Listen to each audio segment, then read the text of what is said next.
Welcome back to Garden Talk, brought to you by the Penn State Erie County Extension Master Gardeners. And again today, I'm your co-host, Mike Bailey, along with Ellen DePlacido. Is that you, Ellen? It's me. Okay. I'm here. You're here. Okay, that's good. Hey, last time around, we talked about, purchasing versus starting transplants for the garden, et cetera, and stuff like that.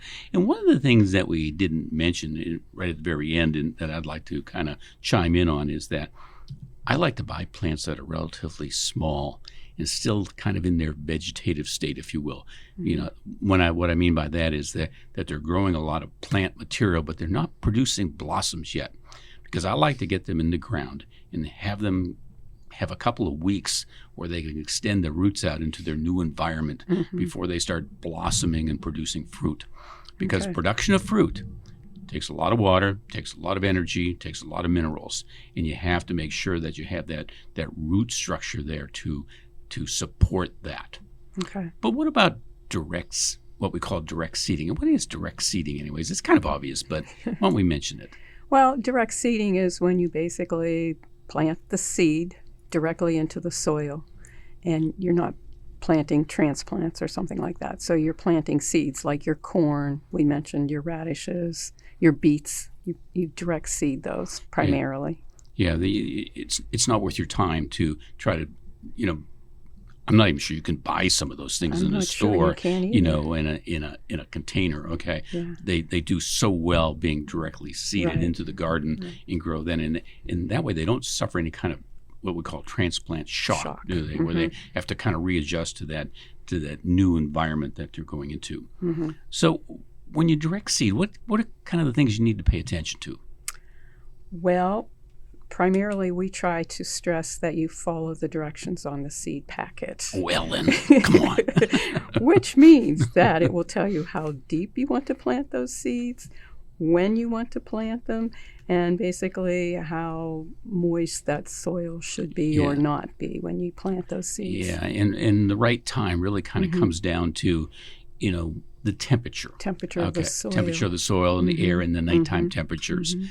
Because sometimes if you put some of the seeds in the ground a little bit too early, they're just going to rot on you. It's too cold. And you don't want to. Yeah, it's too cold or it might be too wet, like you mentioned. So you have to kind of wait until you find a good mix of temperatures and moistures in those. So even though once you put seeds in the ground, you are going to want to water them. I was going to say you want to keep that soil moist, but you don't want those seeds sitting in water or your soil being too wet. You're right. And I guess the other thing that I like to pay attention to when I'm direct seeding is that the type of soil that I'm working with.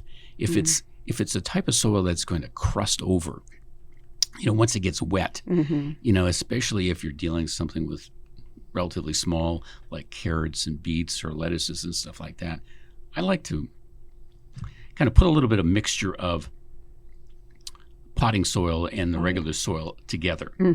So that, because that potting soil has quite a bit of peat moss in it, and some vermiculite and and things like that, and it doesn't crust together. In fact, at the Emmaus Garden this past weekend, we actually did that. Okay, we took some of that potting soil and covered up the seeds. Okay, that we were the carrots and the red beet seeds that we put into the ground. Did I do that for onions? No. Onions are pretty tough, and they're going to push up a strong plant, as will beets and peas. But but some of this tinier seeds, I like to kind of give them a softer covering, if you will. This also kind of goes back to when we were talking about when you start your garden. You don't want to start your garden when the soil is just really, really wet, and it, you take it in your hand and you can almost squeeze water out of it. So you don't want to start your garden then either. You're right. So, and the other thing, you talked about paying attention to the directions on the packets. Well, one direction I do not pay attention to is the spacing. Right. Well, if you're using raised beds, the idea of raised beds is that, you can plant things quite intensively, and when we planted the beets and the carrots on Saturday, I told the people who were helping us, who were new to vegetable gardening, I said, listen, these particular items, I'm not going to put them 18 inches apart.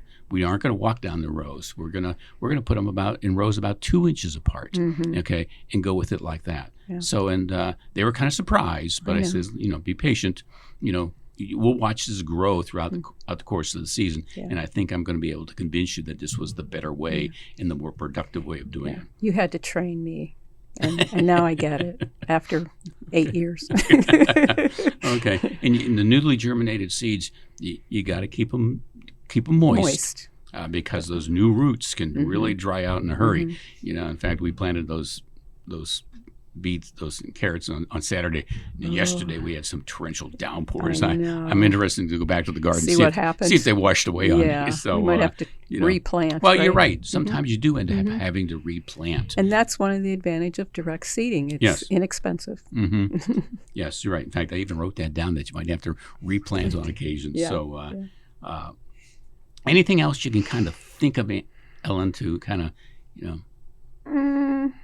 Well, like we're talking about, you don't have to space your seeds, but, eventually you might thin them. Yes, you're right. Okay? Oh, absolutely. Which we do that. Yeah, you're right. So don't be afraid to overplant your seeds because you can thin them out later especially on. with red beets. I like to do that. Yeah. Thin them out and eat the greens, okay? And the lettuces, instead of picking off the leaves, you can pick out the whole plants and things like that and give the others a little bit more room to grow. And Ellen, I think we've used our time for today, so we're gonna terminate here, and thank you for listening. Bye-bye. Okay.